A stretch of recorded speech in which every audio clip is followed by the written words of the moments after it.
I have a Thanksgiving Christmas meal at work today. I'm making my stuffing for that, which the recipe is connected down below, and you can also find it online on YouTube here, but it is in my channel. Just search stuffing and you'll find it there. But I'm also going to try Josh&Momma's apple pie mac and cheese. Now, Scott does not want to try this. I do want to try it, but I don't want to make it for us if we are not even going to like it. So I'm going to take it to work as a secondary side. Now, Kraft makes a version of this, but they tried it and she's making her own. So I'm going to hurry up and I'm going to re-watch this so I can make it like Josh&Momma. So she crushed up her apples and she baked her noodles. We're going to get that started now. I have my noodles here. I have my apple pie. I have my water on to boil. So now I'm just going to dump these apples in this container and I'm going to mash it up with my Pampered Chef masher.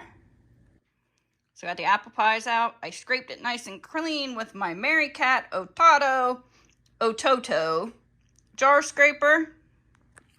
Smush those babies up so they're in smaller pieces. Got those all smushed up nice and small. Now we're gonna make sure we get our noodles cooked. Water's boiling. We're gonna go ahead and add those in and cook them for about 5 minutes or so. I don't want them mushy. So Mama and them, after they get the noodles in, they're gonna put their cheese in. They have 8 ounces of 2 bags of cheese. We're actually going to shred our own cheese. So we got our noodles cooked and draining. I'm just rinsing them off to cool them down to stop the cooking time here. Used my really nice Guidel grater. Got myself almost 8 ounces of cheese. So that's what we need. That's what we need to start. We need another 8 ounces. But this is Cabot extra sharp cheddar cheese. Noodles are in here. And she went in with a full 8 ounces of cheese. We're going to sprinkle that right on top here. Josh&Momma, you make some crazy stuff. I'm afraid to try this for my family at home since it's only Scott and I, but I'm willing to try it and have my guys at work be guinea pigs.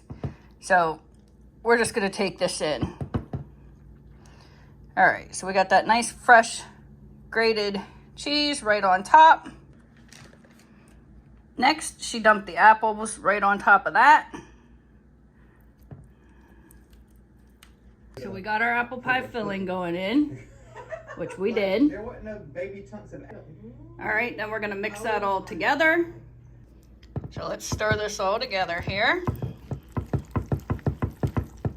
I hope this tastes better than it looks or appears. Scott has no interest, but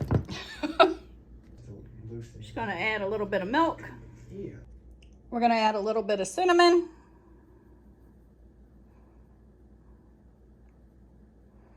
And then she used milk, but we're going to use some heavy cream.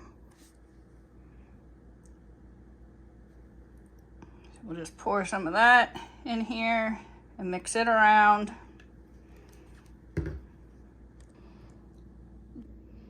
I can't say it looks god-awful. I can't say it smells god-awful, but we're going to put this in the oven. She said 15 minutes at 400. There we go. It's in. Timer just went off. It's been 15 minutes. We're gonna have a first look at this together, folks. Ooh, it doesn't look too bad. Kind of smells pretty good too. She went in with a little more cheese on the top and then your graham cracker crust, which I don't have any graham crackers on hand, so I'm gonna use vanilla wafers. It works just as well mixed with a little bit of butter. So I'll put this little bit of cheese on here and get my graham crackers on top. They're all mixed up. I'm just gonna put them on the top and move them all around. I'll put that back in the oven, 400 for about 5, maybe 10 minutes just to get it browned on top. The real moment of truth won't be till we get to work and have people try it, but there she is, folks.